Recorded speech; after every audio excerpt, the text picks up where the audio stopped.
पहले तो बताइए कि ये क्वार्टर 4 जो है वो थोड़ा वीक रहा है, और कैसे देख रहे हैं? वॉल्यूम्स थोड़ा हाई है ऑफ कोर्स, बट वो जो है उसका असर कुछ बॉटम लाइन में नहीं आ रहा, दिख रहा है। कैसे आप देख रहे हैं?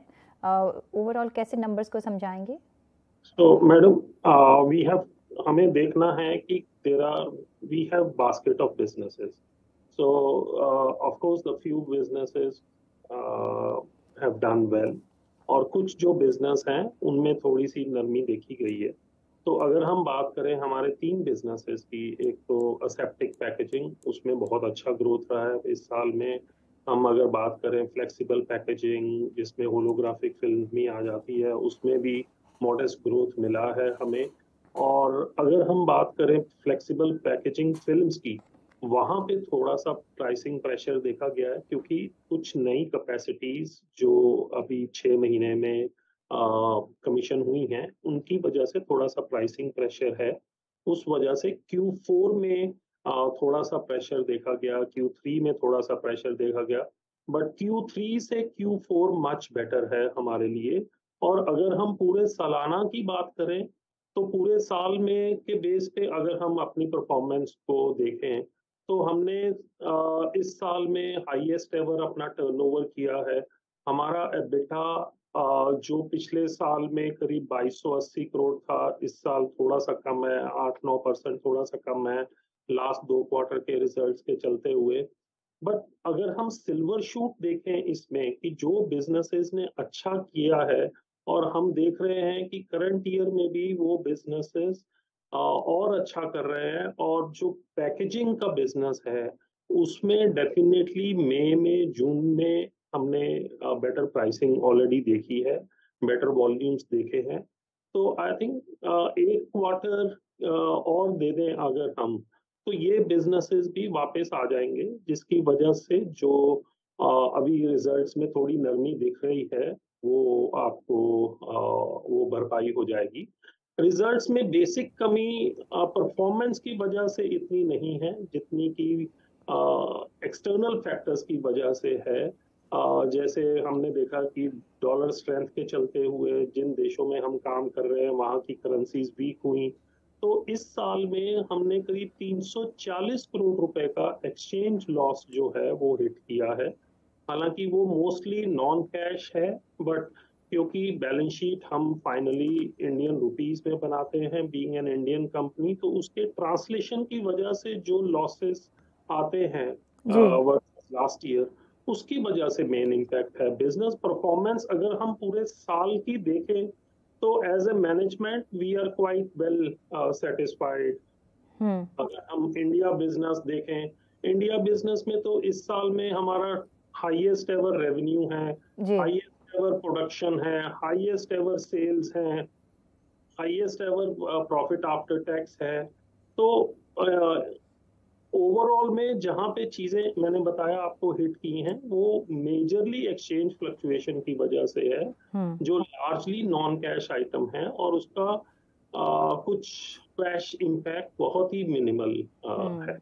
तो जैसे कि आप बता रहे हैं कि ऑफ़ कोर्स एक आपने अच्छा परफ़ॉर्मेंस दिया रहा है, लेकिन एक्सचेंज रेट की वजह से एक आपको मार पड़ा है, लेकिन वो काफ़ी बड़ा मार पड़ा है।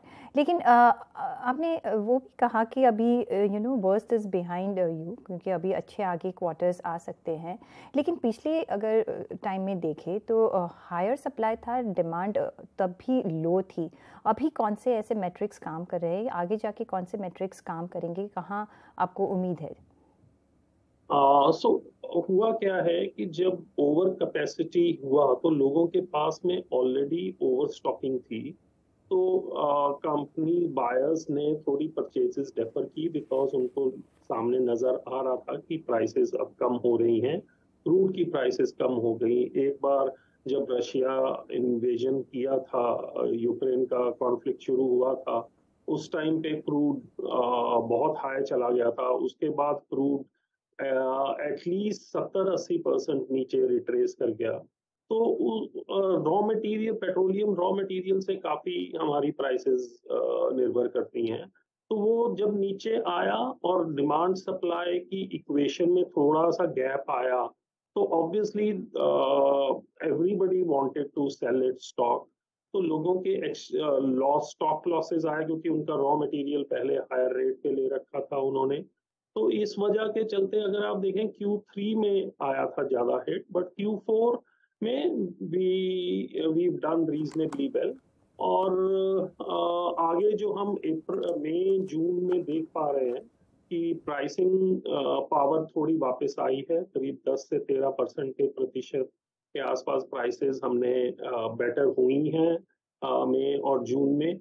और ये हमें लगता है कि जैसे जैसे ये डिमांड सप्लाई, क्योंकि इंडिया में करीब 10% 11% का ग्रोथ रेट है, तो ये 6 से 8 महीने में जो सप्लाई थोड़ी सी एक्स्ट्रा हुई है, वो जैसे ही अब्जॉर्ब होनी शुरू होती है तो वो प्राइसेस पावर कंपनीज के पास में दोबारा से दाम बढ़ जाते हैं, और यही हम एक देख रहे हैं। लास्ट क्वेश्चन सर, क्योंकि टाइम कम है, आपका करंट डेट लेवल क्या है? क्योंकि आप एक कैपेसिटी एक्सपेंशन भी कर रहे हैं इंडिया और इजिप्ट में आपके पेट चिप रेजिंग फैसिलिटी के लिए, तो क्या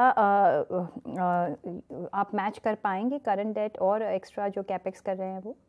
तो करंट डेट पिछले साल से अगर हम देखें तो हमारा नेट डेट करीब 450-500 करोड़ रुपए ही सिर्फ बढ़ा है। इसमें हमने धारवाड़ प्रोजेक्ट कंप्लीट किया है, हम इसमें चिप्स में इंडिया में हमारा प्रोजेक्ट काफी एडवांस स्टेज पे है। तो चिप्स तो हमारा खुद का इनपुट है जो हम अभी तक मार्केट से खरीदते हैं, तो उसमें तो डेफिनेटली हमें सामने दिख रहा है कि उसमें हमारी कॉस्ट सेविंग 100% है और हमारी डिपेंडेंसी कम होगी एक्सटर्नल मार्केट्स में। हमने देखा पिछले 3 साल में कोविड के बाद में हमें काफी मुश्किलों का सामना करना पड़ा, प्रोक्योरमेंट में भी और प्राइसिंग में भी, और ट्रांसपोर्टेशन कॉस्ट जो थी वो भी बहुत हाई थी। तो हमने, जब हम अपने आप को इंडस्ट्री से कंपेयर करते हैं, so we suffered there in the last 3 years, but हमारा प्रोजेक्ट जो इंडिया में कंप्लीट होने के साथ में और इजिप्ट में कंप्लीट होने के साथ में हमारी 80% जो रिक्वायरमेंट है वो अपने प्लांट से जब मीट होगी तो उससे मार्जिन्स बढ़ेंगे, उससे क्वालिटी बेटर होगी। तो ये इन्वेस्टमेंट जो है ये बाहर मार्केट्स के लिए नहीं है हमारी, ये हम इंटरनली सारा कंज्यूम करने वाले हैं। जी जी सर।